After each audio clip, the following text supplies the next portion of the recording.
मैं हूं विजय गुप्ता। आप देख रहे हैं बवाल टीवी न्यूज। आज हम पहुंचे हैं बस्ती लोकसभा क्षेत्र के महादेवा विधानसभा के कल्याणपुर गांव में। यहाँ के कुछ लोग हैं, हमारे साथ में मुलाकात हुई है। आइए जानते हैं उनसे कि बस्ती में क्या माहौल चल रहा है। जी भाई साहब। कमल खिल रहा है। कमल खिल रहा है जी। हमारे सांसद जी लगभग 1.5 से 2 लाख के बीच का टारगेट अंतर लेके चुनाव जीतेंगे।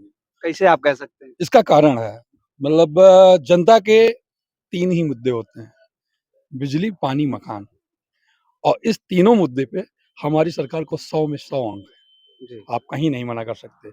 हर घर जल ये हमारी योजना थी, हर घर बिजली हमारी योजना आप जान ही रहे हैं, और मकान जहाँ किसी भी गांव में आप जाइए बिना किसी भेदभाव के, छोटे, गरीब, पिछड़े, अति पिछड़े, सबको हमारी सरकार ने आवास मुहैया कराया है। जी। क्या कहना चाहेंगे सर आप? बस्ती में क्षत्रियों का एक समय रहा कि नाराजगी बहुत चल रही थी पार्टी में, अब क्या माहौल है?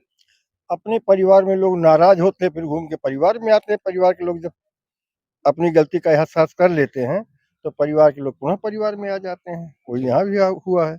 कहेंगे आप बस्ती के चुनाव? भाजपा जीत रही है। भाजपा जीत रही है। जी सर, क्या लग रहा है? आप तो बहुत बड़े पैमाने पर घूम रहे हैं। भारतीय जनता पार्टी के चुनाव जनता लड़ा रही है और गरीब जनता लड़ा रही है। इस नाते भारतीय जनता पार्टी को जीतने से कोई रोक नहीं सकता है। जी। निचले तबके के लोग जो है वो मोदी जी को चुनाव लड़ा रहे हैं, और जब निचला तबके का समर्थन मोदी जी को है तो ये हम विश्वास के साथ कह सकते हैं कि न उनको अखिलेश यादव हरा पाएंगे, न कांग्रेस पार्टी हरा पाएगी। तो राम को लाए हैं, हम उनको लाएंगे। जय श्री राम। जय श्री राम। अभी बसपा से एक प्रत्याशी आए थे, हालांकि उनका टिकट कट गया है, दयाशंकर मिश्रा जी। उनके आने पर कहा जा रहा था कि ब्राह्मण बिखर रहे हैं, तो अब क्या कहेंगे? ऐसा कुछ नहीं है, वो सब गलतफहमी है लोगों की। ऐसी कोई बात नहीं है। ब्राह्मण कहीं बिखरने वाला नहीं है। ब्राह्मण एकजुट है, ब्राह्मण भाजपा के साथ है। जी हाँ। सर क्या कहेंगे आप बस्ती के चुनाव के बारे में? बस्ती का चुनाव बहुत रोचक मुकाम पर है। धीरे धीरे करके कहीं न कहीं कमल की तरफ घूमता हुआ दिख रहा है, परिणाम घूमता हुआ दिख रहा है, क्योंकि भारतीय जनता पार्टी के साथ कमोबेश सभी जाति धर्म के लोग भारतीय जनता पार्टी में अपनी आस्था देख रहे हैं और अपना उज्जवल भविष्य देख रहे हैं। और वहीं कांग्रेस पार्टी और समाजवादी पार्टी कहीं न कहीं जो है कुछ सीमित मुद्दों को लेकर, सीमित समाज को लेकर के आगे बढ़ रही है।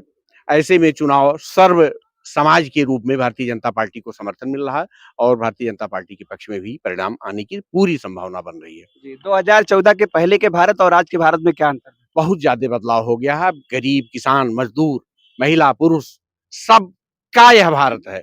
कोई भी व्यक्ति ऐसा नहीं है इस हिंदुस्तान का, वो हिंदू हो, मुसलमान हो, जिस इस देश को अपना देश न समझता हो, इस सरकार को अपना न समझता हो, और सबको साथ लेकर के ये सरकार चल रही है। सबके लिए योजना बना रही है।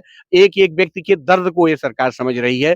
गांव में बैठी हुई महिलाओं को धुआं न लगे, इसकी फिक्र करने वाली ये सरकार है। निश्चित तौर पर ये सरकार से भावात्मक रिश्ता मोदी जी ने जोड़ा है आम जनमानस से, और मोदी जी के लिए आम जनमानस पूरी ताकत से उनके साथ काम करेगी और उनको पुनः प्रधानमंत्री बनाएगी। जी, मुफ्त राशन के मुद्दे पर अभी अखिलेश जी ने कहा है कि अगर वो राशन दे रहे हैं, चावल दे रहे हैं और गेहूं दे रहे हैं, तो हम ऐसी योजना लाएंगे कि अब गेहूं को पिसाने की जरूरत नहीं पड़ेगी। हम मुफ्त में आटा और डाटा युवाओं को फ्री करने जा रहे हैं। क्या कहेंगे, ये योजना कब तक चल रही है? क्या सफल हो पाएगी? नहीं सफल हो पाएगी। क्यों? आटा पिसा करके वो नहीं दे सकते हैं। अच्छा, हाँ। आटा पैकेट में आएगा? पैकेट में आएगा तब भी नहीं पहुंचा पाएंगे। नहीं। उसमें कंकड़ होगा। जी हाँ हाँ। आपको पहले से पता हाँ। है। जी जी। 10 साल उनकी सरकार रही है, जी। उनको कहना है। बस्ती के चुनाव में युवाओं की क्या भूमिका है? बहुत महत्वपूर्ण भूमिका बस्ती में युवाओं की।